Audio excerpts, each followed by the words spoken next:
Hello guys, आज हम quadratic equation solve करना सीखेंगे। एक यूजुअल मेथड है जिसमें हम इस तरह से फॉलो करते हैं कि ये दोनों का प्रोडक्ट पहले देखते हैं और फिर उसमें से कोई दो फैक्टर ऐसे पिक करते हैं जिनका सम या डिफरेंस ये नंबर आए। फॉर एग्जांपल इधर इन दोनों का प्रोडक्ट है 12x²। हम ऐसे दो फैक्टर लेना चाहते हैं तो वो हो जाएंगे 4x और 3x।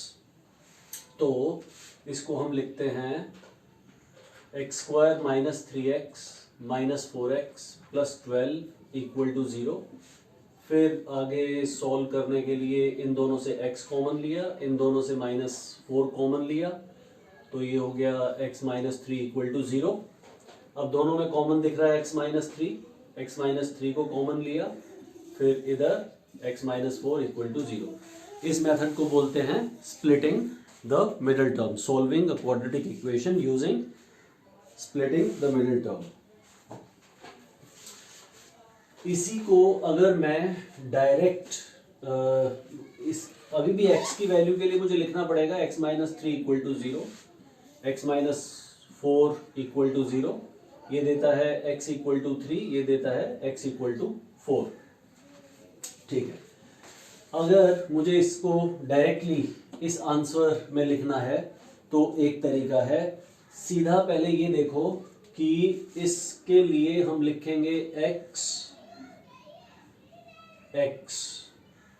और जो दो पार्ट ब्रेक हुए 4 इंटू 3 जिससे 12 आएगा, 4 इंटू 3 12, तो इधर लिख देंगे -3 माइनस 4 इक्वल टू 0। ये फैक्टर्स बन गए।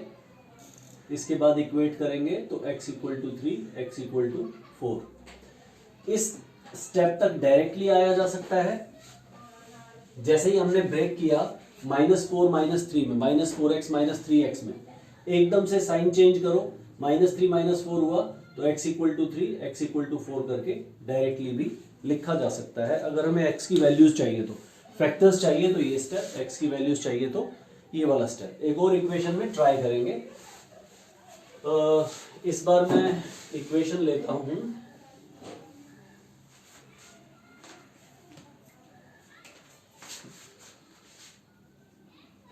x² minus 2x minus 48 equal to 0। एक आप यूजुअल मेथड से लिख के देखेंगे, एक मैं डायरेक्टली लिख के दिखाता हूँ। दो फैक्टर्स निकालने हैं जिनका सम या डिफरेंस -2 आएगा और जिनका प्रोडक्ट -48 आना चाहिए। ऐसा मुझे दिखाई दे रहा है 8 इंटू 6, 8 6 48, लेकिन मुझे लेना पड़ेगा -8 प्लस 6, ताकि -8 प्लस 6 करने से -2x भी आ जाए।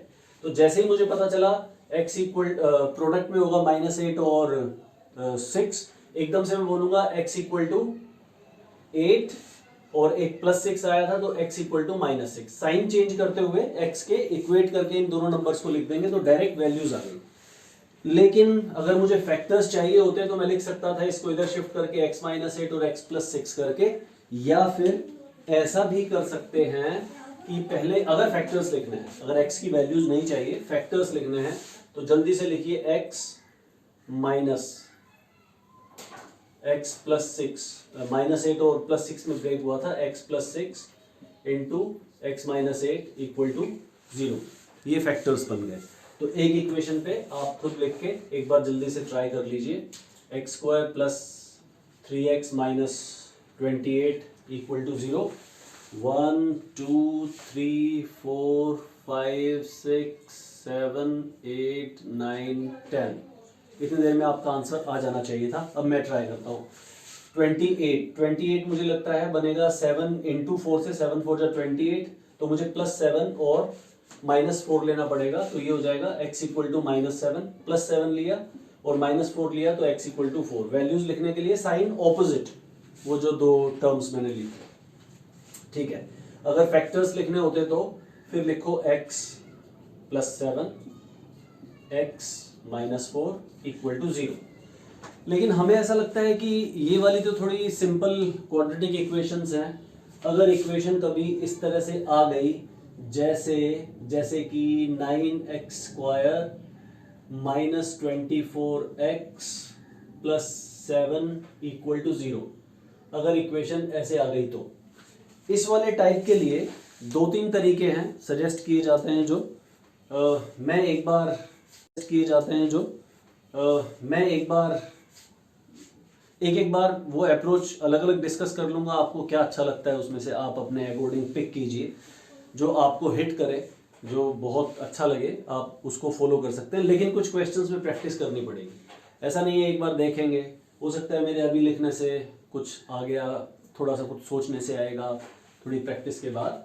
एक बार इसे देखते हैं। मैं इसमें बोलूँगा 9 × 7 63, तो दो पार्ट मुझे ऐसे ब्रेक करने हैं जिससे 63 आए और दो नंबर ऐसे पिक करने हैं और सम या डिफरेंस 24 आए, तो वो मुझे दिखाई दे रहा है 21 × 3 होगा, 21 × 3 63 देगा, तो -21 - 3 24 दे देगा। तो एकदम से मैं लिखूंगा x = 21 और x = 3, लेकिन ये x की वैल्यूज नहीं होंगी इसमें, इधर ऐसा लिख के छोड़ दिया तो ये गलत हो जाएगा। अभी x की एक्चुअल वैल्यूज के लिए x² के साथ इधर क्या लिखा हुआ है 9, तो 21/9 और 3/9, x = 7/3, x = 1/3, ये दो x की वैल्यूज आएंगी। अब अगर फैक्टर्स लिखने थे तो फैक्टर्स लिखने के लिए या तो आप इधर से ऐसा लिखेंगे 3x - 7 और ये हो जाएगा 3x - 1 = 0, ये फैक्टर्स आ गए। एक दूसरा तरीका है, अगर डायरेक्टली फैक्टर्स लिखने थे तो एक और तरीका है, इसको ऐसा कीजिए कि इधर 9x² लिखा हुआ है तो इधर लिखिए 9x और इधर भी लिखिए 9x, फिर जो दो पार्ट्स आए थे वो थे -21 और एक था -7।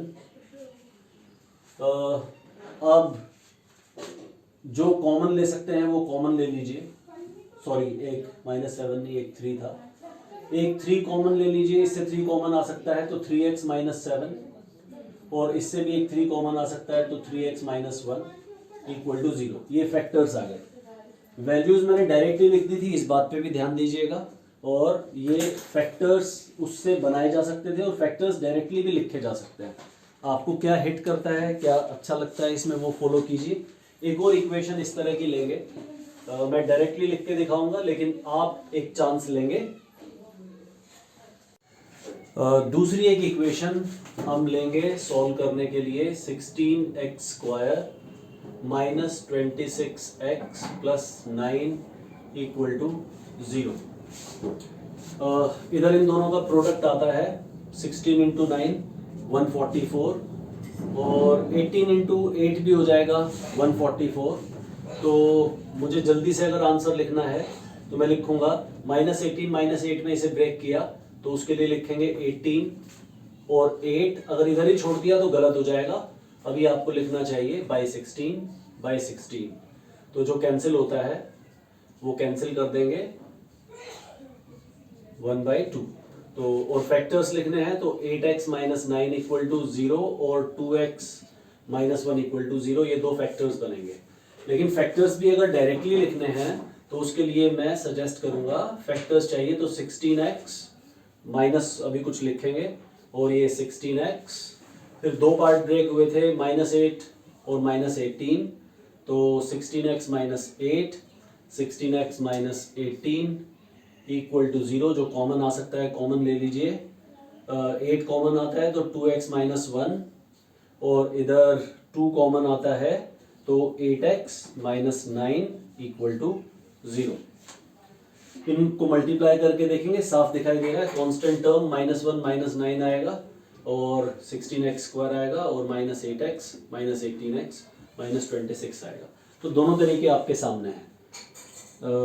अगर ऐसी इक्वेशंस और चाहते हैं या कोई क्वाड्रेटिक इक्वेशन ऐसी आपके पास है जिसको लगता है कि नहीं ये तो आसानी से सॉल्व हो गया, जो सॉल्व नहीं हो सकती, मतलब दो फैक्टर बनने चाहिए, ऐसा नहीं है कि वो -b + -√d/2 ऐसे सॉल्व होने वाला क्वेश्चन बने।